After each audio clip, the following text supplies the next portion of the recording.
પાટણમાં રાયડાનું વાવેતર કરનારા ખેડૂતોની હાલત કફોડી બની છે। 20 કિલોના 900 થી 1100 ભાવ મળતા ખેડૂતો પરેશાન થયા છે। માર્કેટિંગ યાર્ડમાંથી મળતા ભાવમાં ખર્ચ પણ ન નીકળતો હોવાનો દાવો કરવામાં આવી રહ્યો છે। તો બિયારણ, દવા અને મજૂરીનો ખર્ચ પણ ન નીકળતો હોવાનો દાવો કરી રહ્યા છે।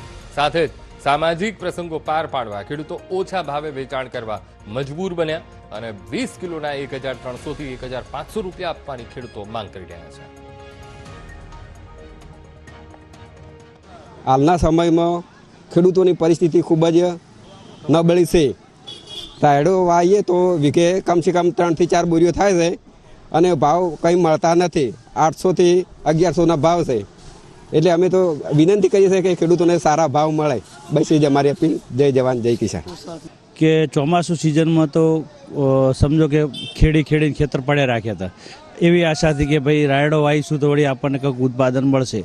દાંતીવાડા કેનાલનું પાણી થોડું લેટ આવ્યું એટલે વાવેતર બી થોડું લેટ થયું। ઉત્પાદન વીઘાના 3-4 બોરીનો ઉતારો છે।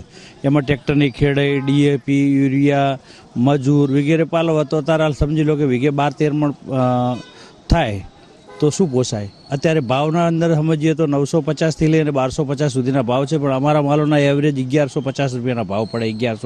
1130 એવા ભાવ પડ્યા છે। એટલે અમને પોસાય એવું તો છે જ નહીં।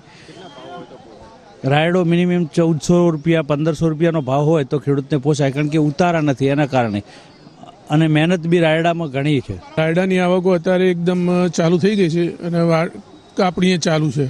એ રાયડા લગભગ મારે 10,000 આસપાસ અહીંયા આવક રોજની રહે છે અને માલો ક્વોલિટી બહુ ખરાબ નથી આવતી, સારી આવે છે। કોઈ લાલ આવે સાધારણ, પણ એકંદરે ક્વોલિટી સારી છે। પણ અત્યારે શરૂઆતમાં ભેજવાળા માલો આવે છે એટલે વેરિયસ આવે છે, એના કારણે ભાવમાં ડિફરન્સ રહે છે। અને જે ઊંચા ભાવ પડે છે 1200 ઉપરના ભાવ, એ પેલા કુરિયા જે દાળ બનાવવાવાળા હોય છે ને એ લઈ જાય। એટલે એમને ભાવનું જોવાનું ન હોય, એટલે એમને તો મોટો દાણો અને કાળો દાણો હોય એટલે એમને ગમે તે ભાવ લઈ લે, એટલે એ થોડો ભાવ ઊંચો રહે છે। બાકી પિલાણ બર બધો 1150 થી 1200 આસપાસના ભાવ વેચાય છે।